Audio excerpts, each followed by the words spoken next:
Hello guys, इस video में हम बात करने वाले हैं अकाउंट्स पेबल टर्नओवर रेशियो। तो इसके बारे में आप पहले समझे। आप पहले आप एक कस्टमर हैं, आप एक कंपनी को आपको एक प्रोडक्ट ख़रीदना है जो कि 1000 रुपये का है, बट आपके पास है 200 रुपये। तो आप क्या करोगे? आप लोन लोगे। लोन किससे लोगे? कंपनी से ही। मान लो आपने जो सप्लायर है, सप्लायर ही बोल रहा है कि मेरे से ही लोन ले लो और फिर बाद में देते रहना। तो आप जब लोन लोगे तो आपको फिर पे भी करना होगा उस कंपनी को। जब आप पे करोगे तो वो जो अमाउंट आप पे करोगे उसी अमाउंट को बोला जाता है अकाउंट्स पेएबल। ठीक है। अगर मैं एक कंपनी होता तो मेरी फाइनेंशियल शीट में उस पैसे को लिखा जाता अकाउंट्स पेएबल। ठीक है। अभी आपको समझ में आ गया। अभी पिछली वाले में क्या था कि अगर आप कंपनी हो, आपका ही एक प्रोडक्ट है 1000 रुपये का और कोई कस्टमर भी है, उसको ख़रीदना है।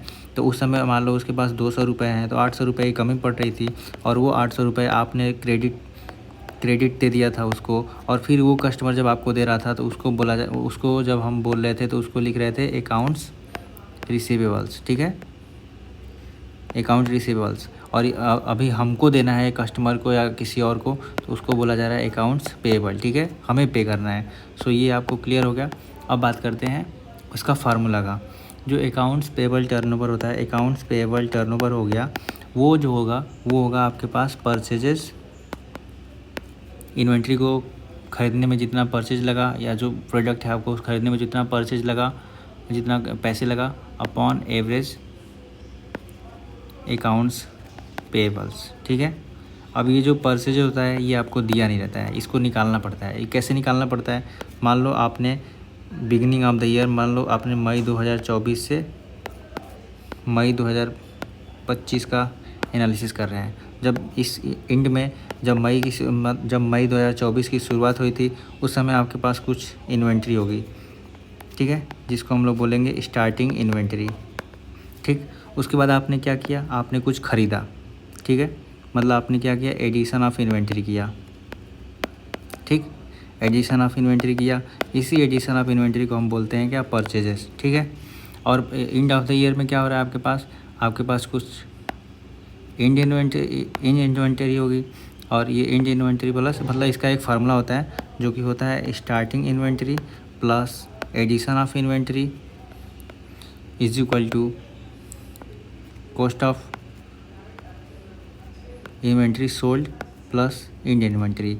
आपके पास कुछ स्टार्टिंग में था, आपने कुछ ख़रीदा, आपने कुछ बेचा, अब आपके पास जो बचा हुआ है, तो यहाँ से जो ख़रीदने वाला है, मतलब आपके पास आपने जो ख़रीदा था परचेजेस, वो हो जाएगा आपके पास and inventory start inventory plus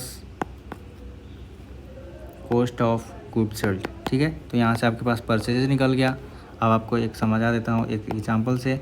आपके पास कंपनी है ए, जिसके पास 60 रुपये का COGS है, मतलब जो उसने गुड सोल्ड किया वहाँ से उसको मिले 60 रुपये। ठीक। और उसकी जो बिगिनिंग इन्वेंट्री शुरुआत हुई थी साल की, तो उस समय जो इन्वेंट्री थी उसकी 40,000 रुपये की वैल्यू की थी। और लास्ट में एंडिंग इन्वेंट्री जो हो रही है वो हो जा रही है 25 रुपीज़ की। ठीक। और उसको जो अमाउंट पे करना है, मेरी कंपनी को जो अमाउंट पेबल करना है एट द स्टार्ट, वो था 10 रुपये। और एंड में जो कर रहे हैं वो हो रहा है 20 रुपये। सो आपका एवरेज कितना हो रहा है? 30/2 15 रुपीज़ आपको एवरेज अकाउंट पे करना पड़ रहा है। ठीक है, 15 रुपीज़।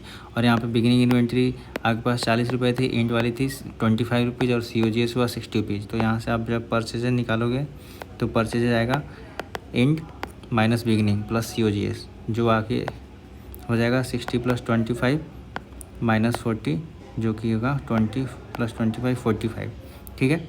सो अब जब यहाँ से आप निकालोगे अकाउंट्स पेएबल टर्नओवर रेशियो, तो वो आपके पास निकल के आएगा परचेजेस अपॉन जो आपने एवरेज अकाउंट पेएबल निकाला है, जो कि था 45 रुपीज़ बाई 15, 3 टाइम्स। मतलब इसका ये जो 3 आया ना, इसका मतलब ये हुआ कि आपको इस साल के अंदर, मतलब ये मई 2024 से लेके मई 2025 तक आप 3 बार अकाउंट पे करोगे। ठीक है, जो अकाउंट पेबल है आप पे करोगे जिससे आपने लोन लिया है या जो सप्लायर से आपने लोन लिया है, ठीक है। तो ये 3 टाइम्स पे करोगे। बस आज की वीडियो में इतना ही। Please subscribe and share. Thank you.